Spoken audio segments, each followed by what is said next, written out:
qui était en ville il y a une semaine à peu près, une semaine et demie. Si vous aimez la musique alternative, il s'appelle Geneva. C'est leur premier album qui s'appelle Further. C'est accompagné d'une partie CD-ROM. Ils viennent d'Aberdeen, en Écosse.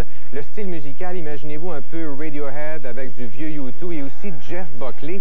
Mais ça fait pas quand même copie du style. Et aussi au niveau de la voix, ça rappelle un petit peu celle de Jeff Buckley en falsetto, comme on appelle. Il y a une voix assez haute, c'est très mélodique.